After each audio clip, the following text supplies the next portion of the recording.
Бәріне сәлем, сіздермен бірге BI Академия және де мен Мажан.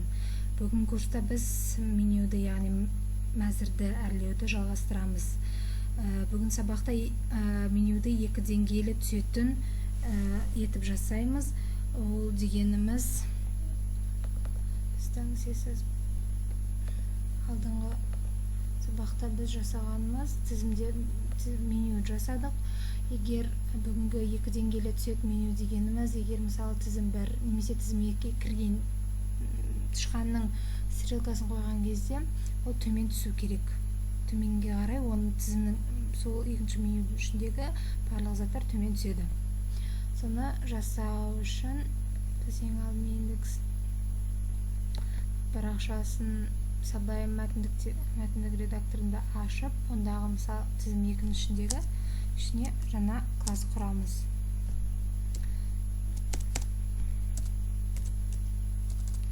Жаңа drop-down деген класс құрайық.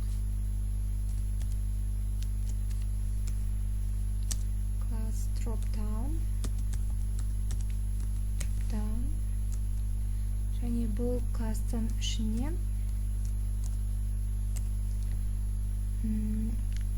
бағанағы drop-down классының ішіне енді меню жасаймыз. Оның ішінде 3 ссылка арқылы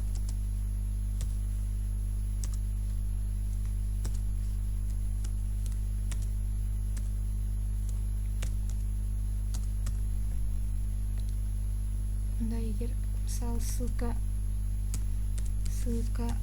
бір десек, сол сияқты 3 ссылка жасаймыз.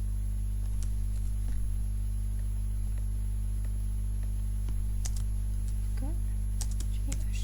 Енді мысалынан 2, мұндағыны 3 деп алайық. Сақтап тексереміз енді.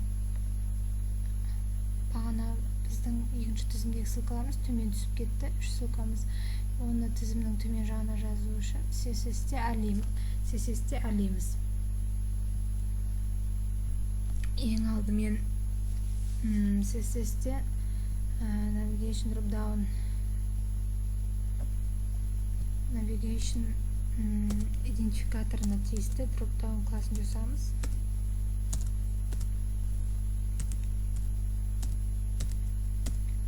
Navigation класс арқылы drop-down темізде жазбас бұрын drop-down класс navigation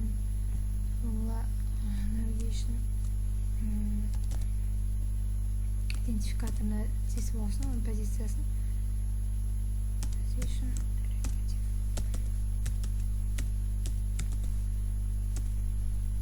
position relative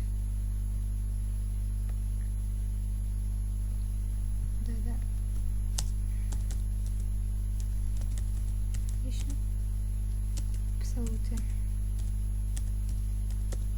деп алайық. Енді сақтап оны тексереміз. Байқағаныңыздай ол төмен қарай түсті.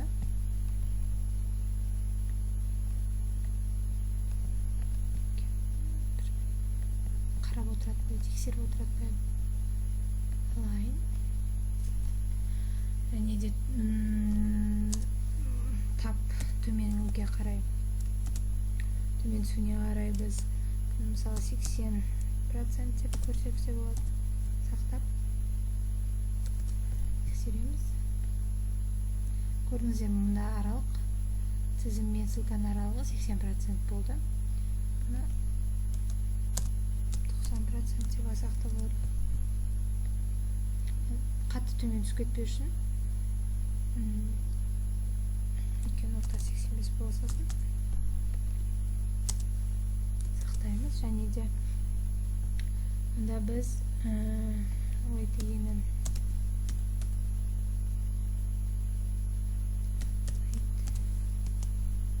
100 пиксель деп алсақ сақтап тексереміз. Ол төмен түсіп кетті. 120 пиксель деп алсақ біздің ссылкамыз көргендеріңіздей тұр. Енді ол өзі жеке түске бояу үшін background.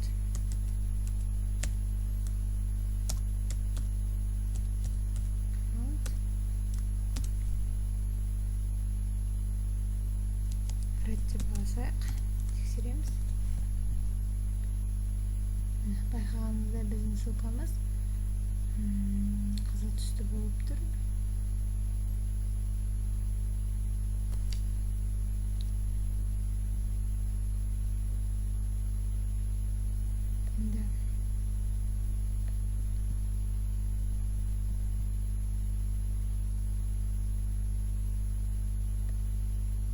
Біз әр ссылканы әлеу үшін navigation down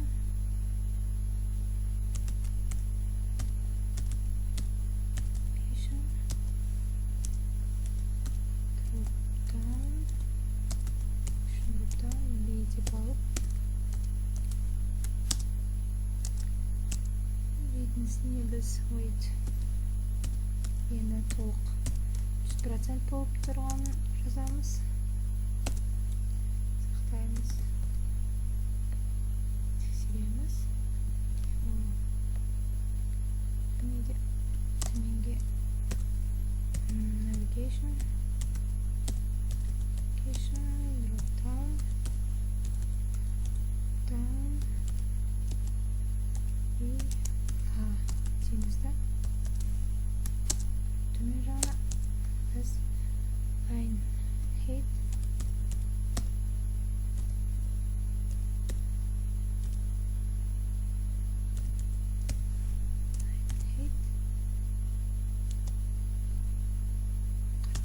пиксель деп басақ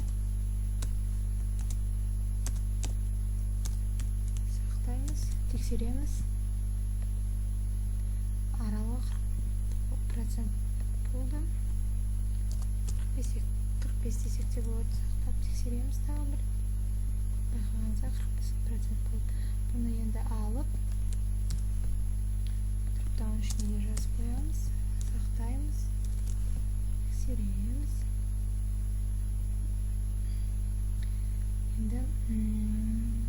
Енді біз әлеп болып тізімді төменге, мысалы тізім кіргенде болса төменге түсетіндей қылып жасау үшін navigation drop down ішіне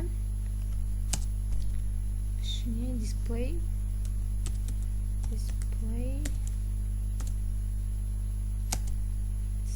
none деп жазамыз. Жоқ деп жазамыз да біздің жазғанымыз жоқ болып кетті. Енді жалған селектор құрамыз.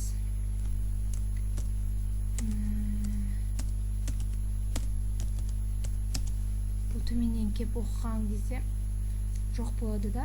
Егер қайтан мұнда келген кезде бізде қайтан пайда болатындай жоқ.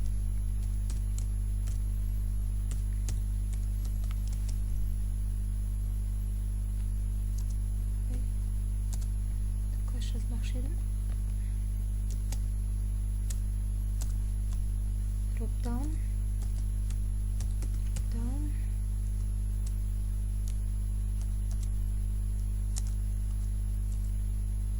Display. Display. Блок деп жазамыз. Сақтаймыз, тексереміз. Байқағаныңызда, егер мен тізім 2-ге барғанда ол төмен түседі.